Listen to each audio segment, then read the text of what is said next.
ಎಲ್ಲರಿಗೂ ಸ್ವಾಗತ. ಇವತ್ತು ನಾವು ಒಂದು ಬಹಳ ವಿಶಿಷ್ಟವಾದ ಬಾಲಿ ಪ್ರವಾಸದ ಕಥೆಯನ್ನ ಆಳವಾಗಿ ಪರಿಶೀಲಿಸೋಣ ಅಂತ ಇದ್ದೀವಿ.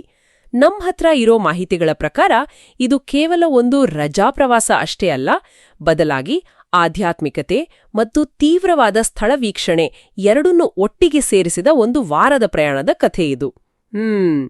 ಇದರ ಒಂದು ವಿಶೇಷತೆ ಅಂದ್ರೆ ದಿನಚರ್ಯ.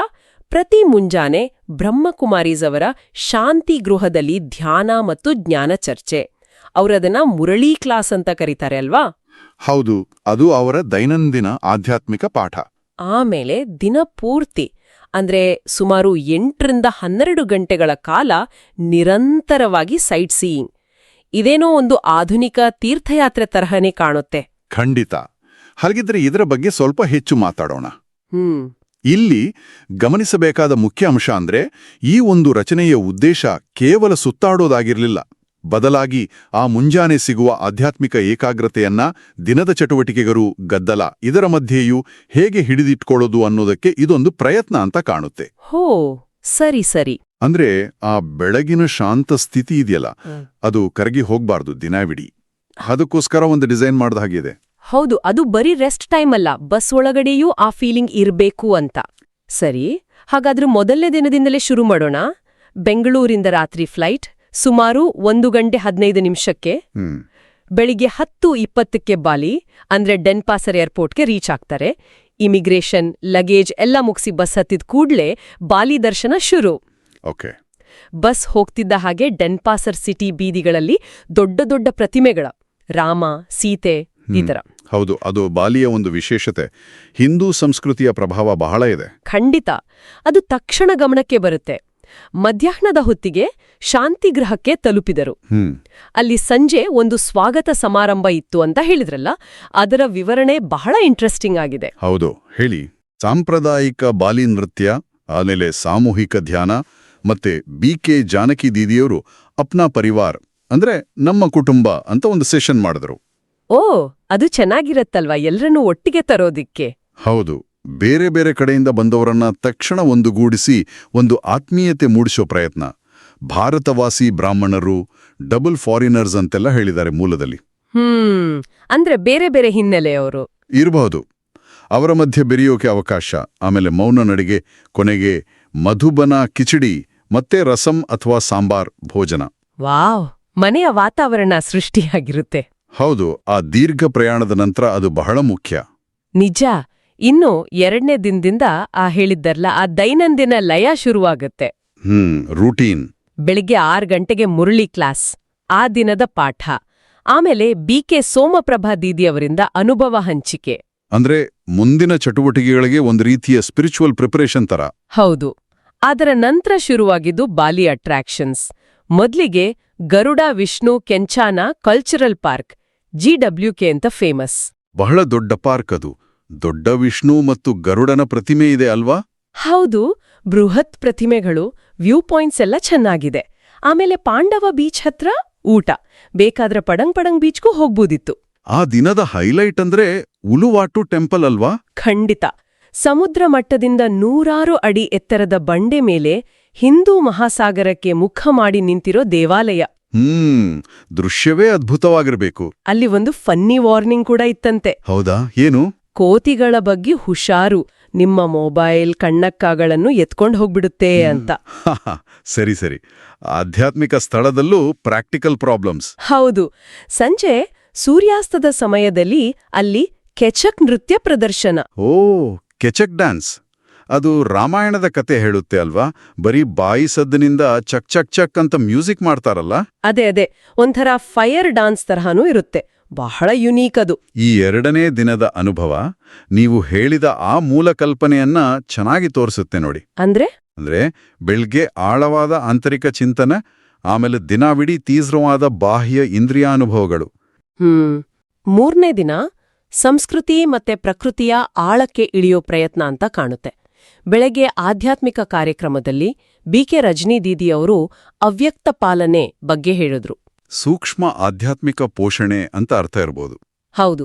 ಆಮೇಲೆ ತೀರ್ಥ ಎಂಪುಲ್ ಅಥವಾ ತಂಪಕ್ ಸಿರಿಂಗ್ ಅಂತ ಒಂದು ಪವಿತ್ರ ನೀರಿನ ದೇವಸ್ಥಾನಕ್ಕೆ ಭೇಟಿ. ಅ ಹೋಲಿ ವಾಟರ್ ಸ್ಪ್ರಿಂಗ್ಸ್ ಟೆಂಪಲ್.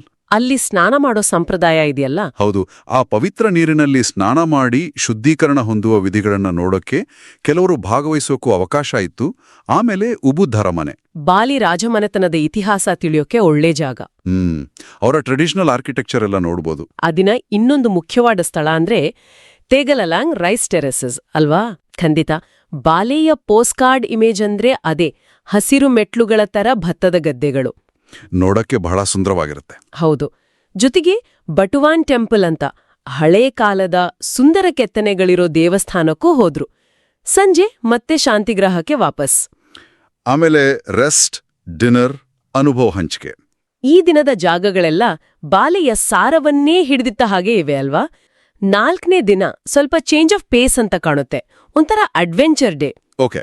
ಬೆಳಿಗ್ಗೆ ಆಧ್ಯಾತ್ಮಿಕ ಸೆಷನ್ ಆದ್ಮೇಲೆ ಆ ದಿನ ಬಿಕೆ ಅನ್ನಪೂರ್ಣ ದೀದಿಯವರ ನಿರಾಕಾರ ಪಾಲನೆಯ ಅನುಭವ ಹಂಚಿಕೆ ಇತ್ತು. ಎಲ್ಲರೂ ಬೋಟ್ ಹತ್ತೋಕೆ ರೆಡಿಯಾದ್ರು. ಎಲ್ಲಿಗೆ? ನುಸಾ ಪೆನಿಡಾ ದ್ವೀಪಕ್ಕೆ. ಇದು ಬಾಲಿ ಮೇನ್ಲ್ಯಾಂಡಿಂದ ಸ್ವಲ್ಪ ದೂರ ಇರೋ ದ್ವೀಪ. ಹೆಚ್ಚು ರಗೆಡ್, ನ್ಯಾಚುರಲ್ ಬ್ಯೂಟಿ ಇರೋ ಜಾಗ. ಓ, ಫಾಸ್ಟ್ ಬೋಟ್ ಡ್ರೈವ್ ಅಂತ ಹೇಳಿದಾರಲ್ಲ. ಹೌದು. ಅಂದ್ರೆ ಅಲೆಗಳ ಮೇಲೆ ವೇಗವಾಗಿ ಹೋಗೋ ಬೋಟ್ ಜರ್ನಿ. ಅದೇ ಒಂಥರ ಥ್ರಿಲ್ ಆಗಿರುತ್ತೆ. ಇದು ಶೆಡ್ಯೂಲ್ನಲ್ಲಿ ಉದ್ದೇಶಪೂರ್ವಕವಾಗಿ ತಂದಿರೋ ಬದಲಾವಣೆ ಇರ್ಬೋದು. ರೆಗ್ಯುಲರ್ ಕಲ್ಚರಲ್ ಸೈಟ್ಸ್ ಇಂದ ಸ್ವಲ್ಪ ಬೇರೆ ಥರ ರಾ ನೇಚರ್ ಎಕ್ಸ್ಪೀರಿಯನ್ಸ್ ಮಾಡೋಕೆ. ಹೌದು, ಮೊನೋಟೋನಿ ಬ್ರೇಕ್ ಆಗುತ್ತೆ, ಹೊಸ ಎನರ್ಜಿ ಬರುತ್ತೆ. ಖಂಡಿತ. 5ನೇ ದಿನ ಮತ್ತೊಂದು ರೀತಿಯ ಅನ್ವೇಷಣೆ.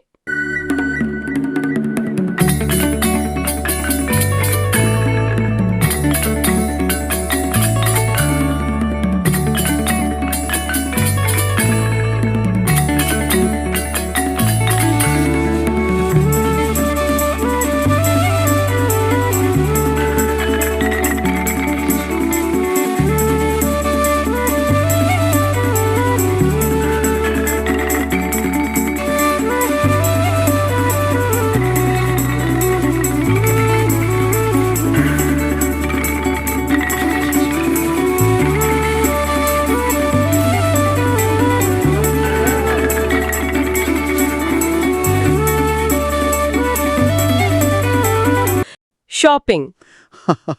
Shopping day. ಬೇರೆ ದಿನಗಳ ತರಹ ಬೆಳಗ್ಗೆ ಬೇಗ ಹೊರಡ್ಲಿಲ್ಲ. ಮಧ್ಯಾಹ್ನ 1 ಗಂಟೆಗೆ ಬಸ್ ಹೊರಟಿದ್ದು. ಒಂದೇ ಡೆಸ್ಟಿನೇಷನ್, ಕೃಷ್ಣ ಓಲೆ ಓಲೆ. ಏನದು? ಇದು ಬಾಲಿಯ ಅಥವಾ ಸೌತ್ ಈಸ್ಟ್ ಏಷ್ಯಾದಲ್ಲೇ ಅತಿದೊಡ್ಡ ಸ್ಮಾರಕ ಅಂಗಡಿ ಅಂತಾರೆ. ಬಟ್ಟೆ, spa products, food items, art, crafts ಎಲ್ಲ ಸಿಗುತ್ತೆ. ಓ, ದೊಡ್ಡ ಮಾಲ್ ತರ. ಹೌದು. ವಿಶೇಷ ಅಂದ್ರೆ ಎಲ್ಲ ಫಿಕ್ಸ್ಡ್ ಪ್ರೈಸ್, ಬಾರ್ಗೇನಿಂಗ್ ಇಲ್ಲ. ಇದು ಇಂಟ್ರೆಸ್ಟಿಂಗ್. ಒಂದ್ ಕಡೆ ತೀರ್ಥಯಾತ್ರೆ, ಸ್ಪಿರಿಚುವಾಲಿಟಿ ಅಂತಾರೆ, ಇನ್ನೊಂದ್ ಕಡೆ ಶಾಪಿಂಗ್.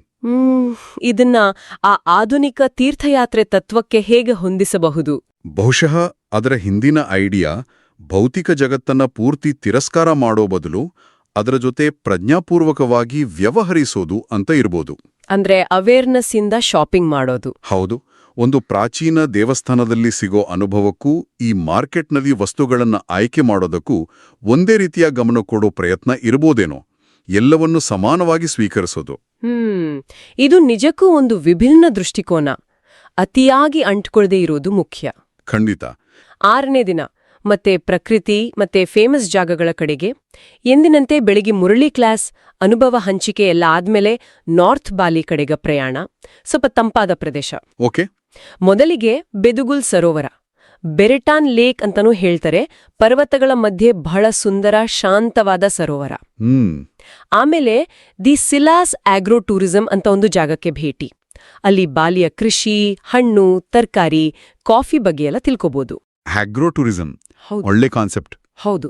ಆ ದಿನದ ಕೊನೆಯ ಮತ್ತೆ ಮುಖ್ಯವಾದ ಆಕರ್ಷಣೆ ತಾನಾಲಾಟ್ ಟೆಂಪಲ್. ಆಹಾ, ಇದು ಬಾಲಿಯ ಮೋಸ್ಟ್ ಐಕಾನಿಕ್ ಪ್ಲೇಸ್ಗಳಲ್ಲಿ ಒಂದಲ್ವಾ? ಸಮುದ್ರದ ಮಧ್ಯದ ಬಂಡೆ ಮೇಲಿರೋ ಟೆಂಪಲ್. ಹೌದು. ಸೂರ್ಯಾಸ್ತದ ಸಮಯದಲ್ಲಿ ನೋಡೋಕೆ ಅದ್ಭುತವಾಗಿರುತ್ತೆ ಅಂತಾರೆ. ಫೋಟೋಗಳಿಗೆ ಫೇಮಸ್. ಈ ದಿನದ ಪ್ರಯಾಣ ನಾರ್ತ್ ಬಾಲಿಯ ಬೇರೆ ತರದ ಜಾಗ್ರಫಿ ತೋರಿಸುತ್ತೆ. ಎತ್ತರದ ಪ್ರದೇಶದ ತಂಪು, ಸರೋವರದ ಶಾಂತತೆ, ಕೃಷಿಯ ಪ್ರಾಕ್ಟಿಕ್ಯಾಲಿಟಿ. 7ನೇ ದಿನ ಲಾಸ್ಟ್ ಡೇ, ಬಾಲಿ ಸಫಾರಿ. ಓ, ಸಫಾರಿ. ಹೌದು. ಇದನ್ನವರು ಇದು ಝೂ ಅಲ್ಲ, ನೀವು ಸಫಾರಿಯಲ್ಲಿದ್ದೀರಿ ಅಂತ ಡಿಸ್ಕ್ರೈಬ್ ಮಾಡಿದ್ದಾರೆ. ಅಂದ್ರೆ ಪ್ರಾಣಿಗಳನ್ನ ಪಂಜರದಲ್ಲಿ ನೋಡೋದಲ್ಲ. ಅಲ್ಲ, ಹೆಚ್ಚು ನ್ಯಾಚುರಲ್ ಎನ್ವೈರ್ಮೆಂಟ್ನಲ್ಲಿ ವೆಹಿಕಲ್ನಲ್ಲಿ ಕೂತು ಅವುಗಳ ಮಧ್ಯೆ ಹೋಗೋ ಅನುಭವ. ಅದು ಇಮ್ಮರ್ಸಿವ್ ಆಗಿರುತ್ತೆ. ವನ್ಯಜೀವಿಗಳ ಜೊತೆ ಒಂದು ಕ್ಲೋಸ್ ಎನ್ಕೌಂಟರ್ ತರ. ಖಂಡಿತ. ಸಫಾರಿ ಆದ್ಮೇಲೆ ಎಲ್ರೂ ಶಾಂತಿ ಗೃಹಕ್ಕೆ ವಾಪಸ್ ಬಂದು ಕೊನೆಯ ಡಿನ್ನರ್ ಒಟ್ಟಿಗೆ ಮಾಡಿದ್ರು. ಆಮೇಲೆ ಪ್ಯಾಕಿಂಗ್, ನೆನಪುಗಳನ್ನ ಮೆಲುಕು ಹಾಕೋಡು. ಹೌದು. ತಡರಾತ್ರಿ 2:30 ಏರ್ಪೋರ್ಟ್ಗೆ ಹೊರಟ್ರು. ಸಿಂಗಾಪುರ್ ವೈ ಬ್ಯಾಂಕಾಕ್ಗೆ ಫ್ಲೈಟ್. ಹೀಗೆ 1 ವಾರದ ಆ ಇಂಟೆನ್ಸ್ ಎಕ್ಸ್ಪೀರಿಯನ್ಸ್ ಮುಗಿತು. ಒಂದು ಸರ್ಕಲ್ ಕಂಪ್ಲೀಟ್ ಆದಾಗೆ. ಪ್ರಯಾಣದಿಂದ ಶುರುವಾಗಿ ಪ್ರಯಾಣದಲ್ಲೇ ಮುಕ್ತಾಯ. ಈಗ ಸ್ವಲ್ಪ ಪ್ರಾಕ್ಟಿಕಲ್ ವಿಷಯಗಳ ಬಗ್ಗೆ ಮಾತಾಡೋಣ. ಈ ಟ್ರಿಪ್ನ ಪ್ಲಾನಿಂಗ್ ಬಗ್ಗೆ ಮಿಲಿಟರಿ ದರ್ಜೆಯ ಯೋಜನೆ ಅಂತ ಹೇಳಿದ್ದಾರೆ. ಆಹಾ, ಅಂದ್ರೆ ಅಷ್ಟು ಪರ್ಫೆಕ್ಟ್ ಆಗಿ ಪ್ಲಾನ್ ಮಾಡಿದ್ರು ಅಂತ? ಹೌದು. ಪ್ರತಿದಿನ ಆ ಲಾಂಗ್ ಟ್ರಿಪ್ಗೆ ಬೇಕಾದ ಕೆಲವು ಮುಖ್ಯ ವಸ್ತುಗಳ ಲಿಸ್ಟ್ ಕೂಡ ಕೊಟ್ಟಿದ್ದಾರೆ. ಇದು ಬಹುಶಃ ಬೇರೆಯವರಿಗೆ ಯೂಸ್ ಆಗಬಹುದು. ಹೌದು, ಹೇಳಿ, ಏನದು? ನೀರಿನ ಬಾಟ್ಲಿ, ಬಿಸಿ ನೀರಿಗಾಗಿ ಫ್ಲಾಸ್ಕ್, ಟೀ ಕಾಫಿ ಮಿಕ್ಸ್ಗೆ, ತಿಂಡಿಗಳು ಮತ್ತೆ ಪರ್ಸನಲ್ ಫುಡ್. ಅದನ್ನ ಟೋಲಿ ಅಂತ ಕರೆದಿದ್ದಾರೆ. ಟೋಲಿ ಅಂದ್ರೆ ಬಹುಶಃ ಸಣ್ಣ ಊಟದ ಡಬ್ಬಿ ಇರಬಹುದು. ಡಯಟ್ ರೆಸ್ಟ್ರಿಕ್ಷನ್ಸ್ ಇರೋರಿಗೆ, ಡಯಾಬಿಟಿಕ್ಸ್ಗೆ ಮುಖ್ಯವಾಗುತ್ತೆ. ಹೌದು. ಜೊತೆಗೆ ಪರ್ಸನಲ್ ಮೆಡಿಸಿನ್ಸ್, ಛತ್ರಿ, ಪಾಸ್ಪೋರ್ಟ್ ವೀಸಾ ಕಾಪಿಗಳು, ಮೊಬೈಲ್, ಕ್ಯಾಮೆರಾ. ಬೇಸಿಕ್ ಆದ್ರೂ ಇಂಪಾರ್ಟೆಂಟ್ ಲಿಸ್ಟ್. ಇದರ ಜೊತೆಗೆ ಆರ್ಗನೈಸರ್ಸ್ ಕೆಲವು ಸ್ಪೆಷಲ್ ಅರೇಂಜ್ಮೆಂಟ್ಸ್ ಕೂಡ ಮಾಡಿದ್ರು ಅಂತ ಗೊತ್ತಾಗುತ್ತೆ.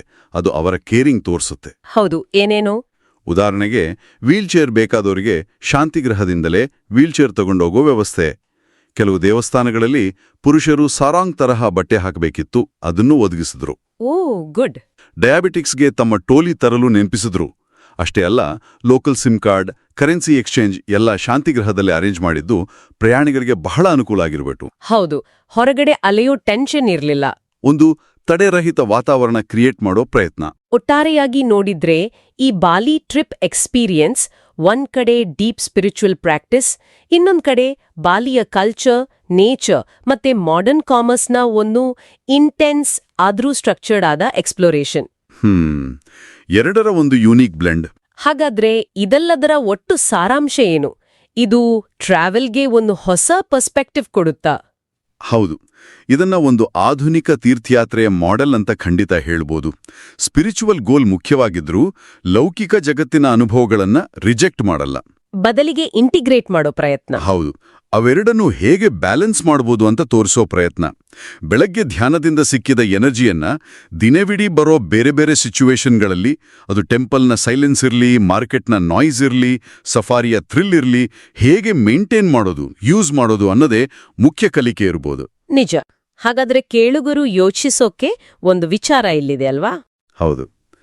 ಈ ಆಂತರಿಕ ಶಾಂತಿ ಮತ್ತೆ ಬಾಹ್ಯ ಚಟುವಟಿಕೆಗಳ ಮಿಶ್ರಣವನ್ನ ನೋಡಿದಾಗ ನಾವು ನಮ್ಮ ಸ್ವಂತ ಪ್ರಯಾಣಗಳಲ್ಲಿ ಅಥವಾ ದಿನನಿತ್ಯದ ಜೀವನದಲ್ಲಿ ಬರೀ ಹೊರಗಿನದನ್ನ ನೋಡೋದನ್ನ ದಾಟಿ ಆಳವಾದ ಅರ್ಥ ಅಥವಾ ಫೋಕಸ್ ಅನ್ನ ಹೇಗೆ ಕಂಡುಕೋಬಹುದು? ನಮ್ಮ ಸಾಮಾನ್ಯ ದಿನಚರಿಯ ಕೆಲಸಗಳನ್ನೇ ಒಂದು ರೀತಿಯ ಪ್ರಜ್ಞಾಪೂರ್ವಕ ಗಮನ ಮತ್ತೆ ಸಮತೋಲನದಿಂದ ಮಾಡೋಕ್ ಸಾಧ್ಯನಾ?